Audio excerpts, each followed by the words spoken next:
Allègement de confinement.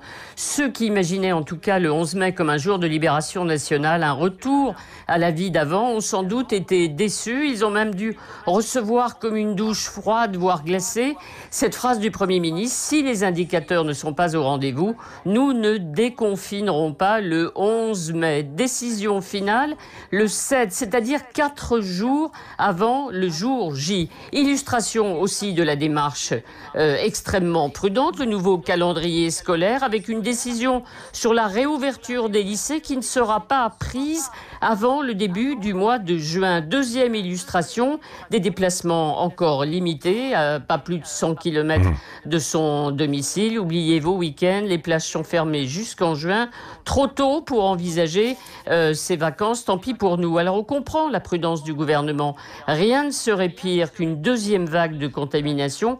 On voit ce que ça donne en Allemagne avec une alerte après les premiers déconfinements et une reprise de l'épidémie. Et le gouvernement, en marchant pas à pas, cherche aussi un équilibre entre risque sanitaire et risque d'écroulement de l'économie. Écroulement, c'est bien le mot choisi par Édouard Philippe.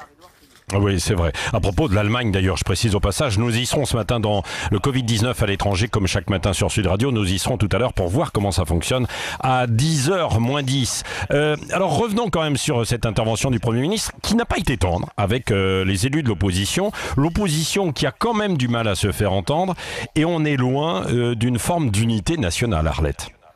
L'unité nationale, il n'y en a jamais eu dans cette crise. Il y a eu seulement un consensus sur l'organisation du premier tour des municipales qui n'était pas forcément une très bonne idée. Vous savez, en période de crise, c'est toujours difficile pour les oppositions. Elle n'a pas d'autre choix, comme c'est le cas aujourd'hui, que de dénoncer les faiblesses du pouvoir. Alors, en l'occurrence, les tests, les masques et les déclarations contradictoires des ministres. Marine Le Pen dénonce les mensonges du pouvoir. Jean-Luc Mélenchon, lui, parle de gestion hasardeuse et calamiteuse. Les Républicains essayent de faire des propositions, de présenter des contre-projets.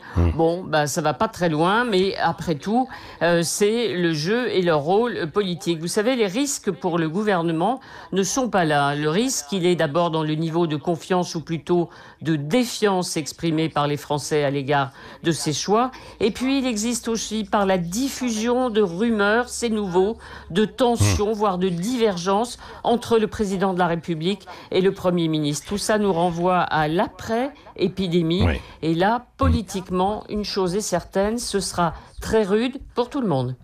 Oui, moi, Arlette, je vous renvoie à l'après 9h. On s'en verra tout à l'heure à 9h. Petit déjeuner pour débriefer. Oui, c'est moins loin.